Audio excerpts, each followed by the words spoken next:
गुरुर्ब्रह्मा गुरुर्विष्णु गुरुदेवो महेश्वरा गुरु साक्षात् परब्रह्मा तस्मै श्री गुरुवे नमः।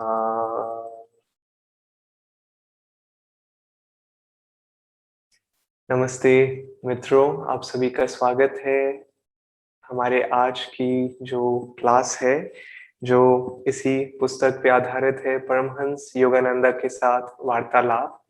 और मैं सबसे पहले एक वार्तालाप पढ़ना चाहूंगा और फिर हम हमारा जो सत्संग है, जो हमारी जो चर्चा है, वो प्रारंभ करेंगे। लेकिन आज का जो विषय है ये है, अगर आपके पास ये किताब है तो आप भी इसे पढ़ सकते हैं।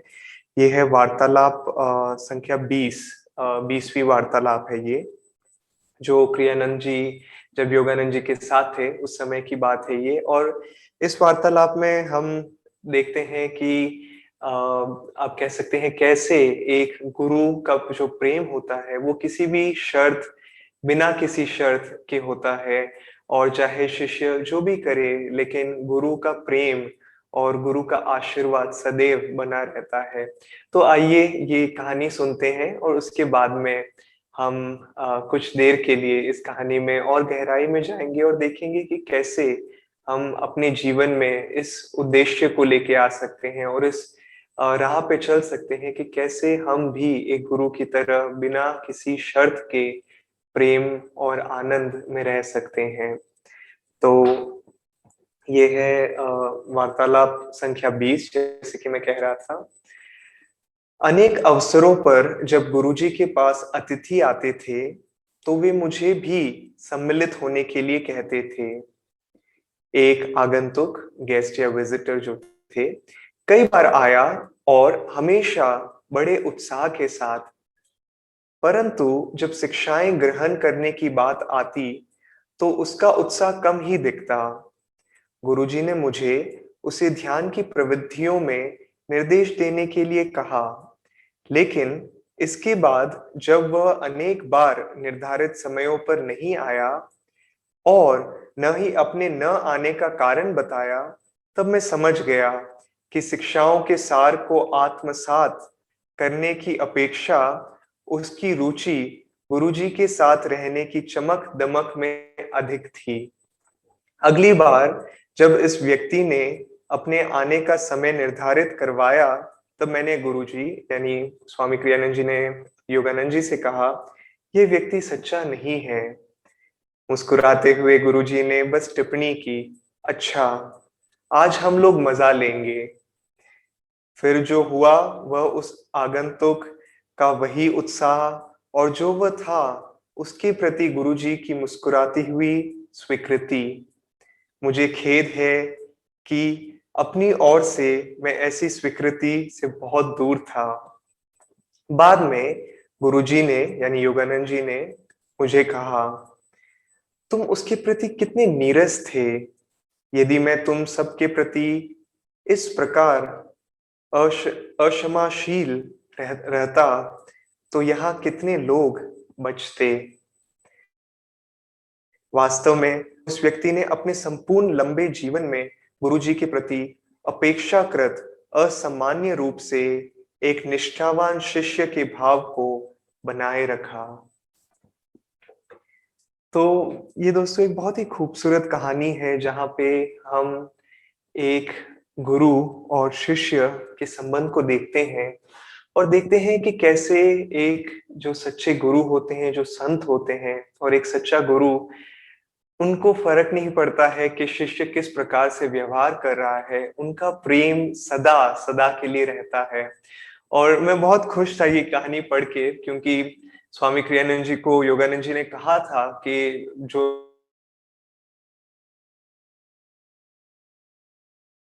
जब वो उनके, और क्योंकि इसलिए लिखने को कहते थे ताकि वो बाद में उन बातों को बांट सके।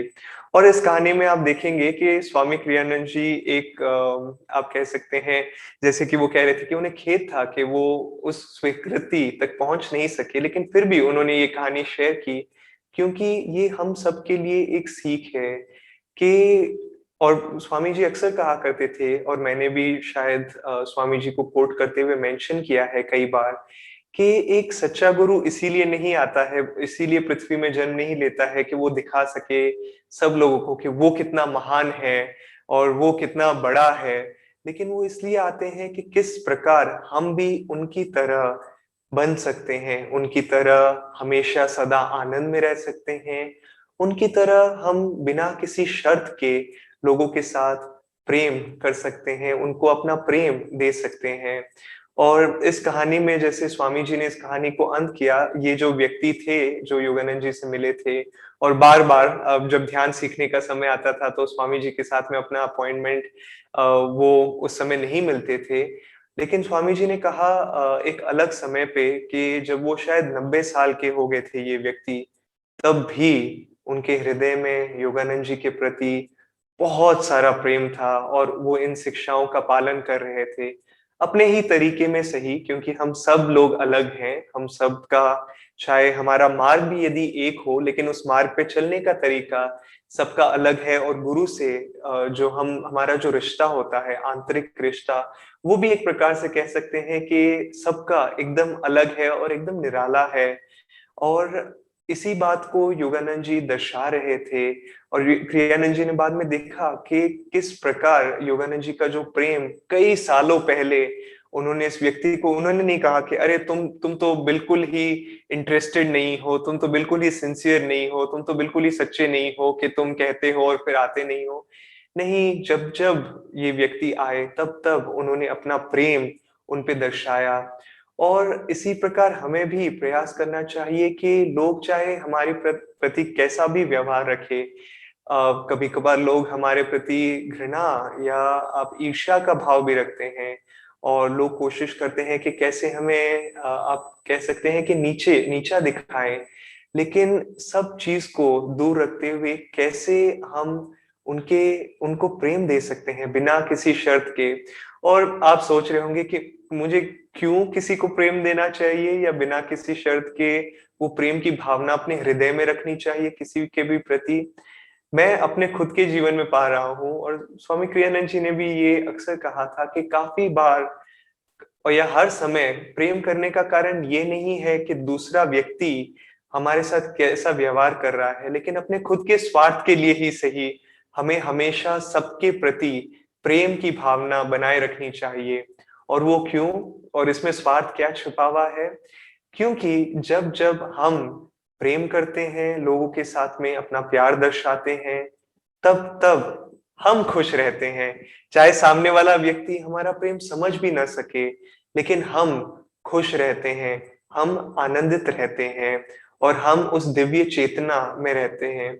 और दोस्तों, मैं कोशिश करता हूँ जब हम ये सत्संग में मिलते हैं इन क्लासेस में, तो इन्हें सिर्फ थियोरेटिकल न बनाए। तो आप सोच सकते हैं कि ये कैसे मुमकिन है, कि ये कैसे पॉसिबल है कि कोई मेरे प्रति घृणा रखे या ईर्ष्या रखे या मुझे नीचा दिखाना चाहे और मैं उसके प्रति प्रेम दिखाऊं। शायद बाहरी प्रेम नहीं, लेकिन आंतरिक रूप से हम अपने आप को इन चीजों से प्रभाव नहीं होने दें यदि, और अपने हृदय में उस व्यक्ति के प्रति फिर भी अपने मन में प्रेम की भावना बनाए रखें, चाहे बाहरी रूप में नहीं, चाहे हम उसे बोले नहीं किसी भी प्रकार। जैसे योगानंद जी ने इस परिस्थिति में शायद इस व्यक्ति को बोला नहीं कि तुम ये सब गलतियां कर रहे हो लेकिन फिर भी मैं तुमसे प्रेम कर रहा हूं, नहीं, अपने हृदय में उन्होंने बस उसे पूरी तरह से स्वीकार किया। तो उसी प्रकार दोस्तों के बाहरी रूप से ही नहीं शायद, लेकिन आंतरिक रूप से यदि हम वो प्रेम की भावना बनाए रखें, तो हम अपने स्वार्थ के लिए ही सही खुश रहेंगे। क्यों? क्योंकि सबसे ज्यादा प्रभाव यदि क्रोध का, ईर्ष्या का किसको होता है? सामने वाले व्यक्ति को जिसके प्रति हम वो ईर्ष्या की भावना दिखा रहे हैं, या हम पे?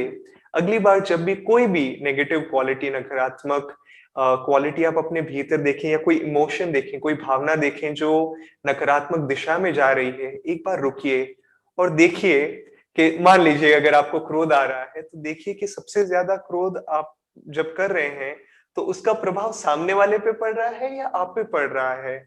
और यदि हमें हल्की सी भी सेंसिटिविटी है, तो हम पाएंगे कि सबसे ज्यादा प्रभाव उसका हम पे पड़ता है।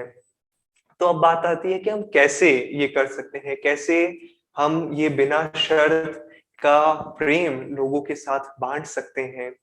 दोस्तों, एक कहानी है जब स्वामी क्रियानंद जी अपने जीवन की सबसे कठिन, आप कह सकते हैं एक प्रकार से, परीक्षा से गुज़र रहे थे। उनके लिए ये समय बहुत ही कठिन था, वो कहते थे। और एक समय जब वो उनका जीवन का कार्य था अपने गुरु की आध्यात्मिक शिक्षाओं को बाँटना, तो चाहे कितनी भी कठिन परिस्थितियाँ थी, वो इन शिक्षाओं को बाँटते थे। और एक बार जब वो सत्संग दे रहे थे, सत्संग के बाद में कई लोग उनके पास आए और लोगों ने उन्हें कहा कि हमें बड़ा आनंद महसूस हुआ। और स्वामी क्रियानंद जी ने सोचा कि आनंद? ये कैसे हो सकता है कि आनंद महसूस कर रहे हैं लोग मेरे, जबकि मैं खुद बहुत ही गम में हूँ, मैं बहुत दुःख में हूँ, लोग मेरे से कैसे आनंद महसूस कर सकते हैं मेरे द्वारा? और फिर स्वामी जी क्रियानंद जी ने जब भीतर देखा, तो उन्होंने पाया कि सालों की जो ध्यान साधना उन्होंने की थी, तो चाहे बाहरी परिस्थिति के कारण उन्हें लग रहा था कि कुछ दुःख है उनके जीवन में, लेकिन बहुत ही गहराई में भीतर आनंद की एक बहुत ही बड़ी लहर उनके भीतर जा रही थी और वो आनंद लोग उनके द्वारा महसूस कर पा रहे थे। तो उसी प्रकार दोस्तों, यदि हम किसी के प्रति या हर किसी के प्रति प्रेम दिखाना चाहें, तो सबसे पहले हमें अपने ध्यान में आंतरिक जाना होगा। इतना गहरा। और हम क्यों प्रेम नहीं कर पाते हैं लोगों से या प्रेम नहीं दे पाते हैं? क्योंकि हम सोचते हैं कि मुझे ये व्यक्ति इस प्रकार मेरे साथ व्यवहार कर रहा है, या मुझे वो मेरे से अच्छे प्रकार से बात कर रहा है, या मेरे से वो अच्छे प्रकार से बात नहीं कर रहा है, या उसका व्यवहार मेरे प्रति अच्छा है, या उसका व्यवहार मेरे प्रति अच्छा नहीं है, या मेरे बारे में वो व्यक्ति दूसरे लोगों से इस प्रकार की बातें कर रहा है। और इन सब जो वाक्य मैंने कहे थे, इस सब में एक चीज बहुत कॉमन थी, और वो था मैं और मेरा, कि ये व्यक्ति मेरे प्रति क्या व्यवहार रखता है, क्या भावना रखता है।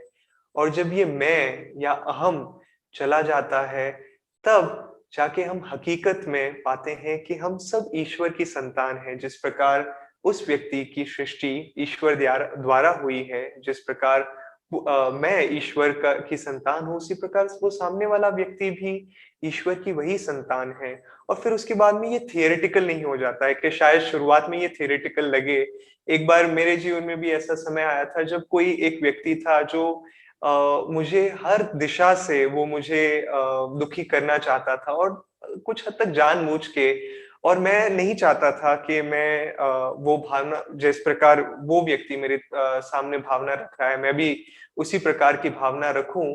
और मैंने आध्यात्मिक शिक्षाएं पढ़ी थी, लेकिन मैं ध्यान नहीं करता था उस समय। तो पूरा हर चीज थियोरेटिकल था, मेंटल था, सिर्फ दिमाग में था कि नहीं नहीं, वो और मैं, हम सब ईश्वर की संतान हैं, तो मैं उसे प्रेम करता हूँ। और मैं बार बार ये बोलता था, जो अच्छी बात है, लेकिन मेरे हृदय में उस प्रकार की भावना बिल्कुल नहीं थी। लेकिन जैसे ही मैंने ध्यान करना शुरू किया, कुछ समय लगा, लेकिन फिर उसके जो आप कह सकते हैं कार्य थे, उसके जो बाहरी एक्शंस थे, उस उनसे मेरे को प्रभाव होना बिल्कुल बंद हो गया था। मैं बस ये महसूस करता था कि वो व्यक्ति चाहे जो भी है कर सकता है, लेकिन मैं अपने जीवन में क्यों किसी भी प्रकार की घृणा रखूं सामने वाले के प्रति। और फिर धीरे-धीरे जैसे-जैसे मेरे हृदय में वो प्रेम की भावना बढ़ने लगी, चाहे मैंने उस व्यक्ति को एक शब्द ना बोला हो, लेकिन धीरे-धीरे फिर भी वो व्यक्ति बदल गया, और उसने मुझे अटैक करना बंद कर दिया, और वो मेरे जीवन से, फिर उसने देखा कि नहीं, मैं गलत कर रहा हूँ, और वो व्यक्ति अब मेरे जीवन से बाहर चला गया। मैंने कुछ नहीं किया। बस एक चीज़ जो की थी वो थी, अपने अंदर गया, अपने भीतर गया, और वो आनंद की भावना और वो प्रेम की भावना बनाए रखी कि मैं ईश्वर की संतान हूँ और सामने वाला व्यक्ति भी ईश्वर की संतान है। हाँ, मैंने उसके लिए प्रार्थना ज़रूर की थी। तो मैं ये सब इसलिए बोल रहा हूँ दोस्तों कि काफ़ी बार हम जीवन में उन लोगों से मिलते हैं जो शायद हमारा भला नहीं चाहे, लेकिन चाहे जो भी हो जाए, हमें हमेशा एक निस्वार्थ भावना रखनी चाहिए, और देखना चाहिए कि बिना किसी शर्त के हम कैसे वो प्रेम देते रह सकते हैं। जब स्वामी क्रियानंद जी योगानंद जी के पास में सबसे पहले गए थे और उनसे मिले थे, तो योगानंद जी के पहले शब्द क्या थे उनसे? मतलब उनके सबसे पहले शब्द तो ये थे कि आइए बैठिए, मैं आपकी क्या सहायता कर सकता हूँ। लेकिन जब स्वामी क्रियानंद जी ने कहा कि मैं आपका शिष्य बनना चाहता हूँ, तब योगानंद जी के सबसे पहले शब्द थे कि मैं तुम्हें अपनी बिना शर्त का प्रेम देता हूँ। और ये जो वाक्य था योगानंद जी का, ये जो शब्द थे, ये सब उनके सारे शिष्यों के लिए है और ये हर सच्चे गुरु के, उसके हर शिष्य के लिए है। और ये हमें याद रखना चाहिए कि हम उनका प्रेम उतना ही अपने जीवन में महसूस कर सकते हैं, जितनी हम अपनी चेतना को ध्यान के द्वारा और अपनी निस्वार्थ सेवा के द्वारा अपनी चेतना को खोल सकें। और इस कहानी के साथ में मैं दोस्तों हमारा जो ये सेशन है वो अंत करना चाहूँगा कि एक बार एक व्यक्ति था जो योगानंद जी से मिला था और बाहरी रूप से यदि आप देखें तो वो बिल्कुल पूरी तरह से आप कह सकते हैं सांसारिक दिखता था। उसकी जो बातें थी वो हल्की-सी शायद लगती थी कि वो मोह या माया में है। उसका बैठने का तरीका, स्वभाव, सब कुछ कुछ हद तक आप कह सकते हैं कि एक सांसारिक लग रहा था और शायद उसे पता नहीं था कि एक गुरु से किस प्रकार बात करते हैं, क्योंकि वो अमेरिका में था। लेकिन इन सब के भीतर चाहे वो जो भी शब्द बोलता जब वो योगानंद जी से मिला, वो इसी प्रकार से था। लेकिन उन सब के भीतर, उन सब बाहरी चीजों के भीतर योगानंद जी उसके हृदय में एक सरलता देख पा रहे थे और उसे उस सरलता में उसको वो प्रेम दे पा रहे थे। तो दोस्तों कोशिश करते हैं कि शायद लोग बाहरी रूप से कुछ भी और कैसे भी व्यवहार करें, लेकिन उसके अंदर, उनके भीतर यदि हम झाँक सकें, तो हाँ, हम तो ज़रूर लोगों को प्रेम दे सकेंगे, लेकिन जितना प्रेम हम बाँटते हैं, उसी प्रकार हम अपने हृदय के द्वार खोल देते हैं, ईश्वर और गुरु के प्रेम को स्वीकार करने के लिए। कभी-कभार स्वामी क्रियानंद जी जब सत्संग देते थे, तो वो बीच-बीच में बात नहीं कर पाते थे और वो इसीलिए नहीं बात कर पाते थे क्योंकि वो कोई पॉइंट भूल गए हैं या कुछ उन्हें याद नहीं आ रहा है। लेकिन वो ईश्वर का प्रेम और आनंद इतना भर जाता था उनके भीतर कि वो कहते थे कि मुझे कठिनाई आ रही है बात करने में, क्योंकि मैं अपने भीतर इतना आनंद महसूस कर पा रहा हूँ। क्या ये एक जीवन में हमारे लिए भी एक आशा नहीं है कि हम सब उस उतना आनंद महसूस कर सकें? तो आइए दोस्तों, हमारी साधना, हमारे आध्यात्मिक मार्ग के द्वारा हम भी वो बिना शर्त का प्रेम बाँट सकें और उस बिना शर्त के प्रेम को अपने जीवन में महसूस कर सकें। ओम शांति, शांति, शांति।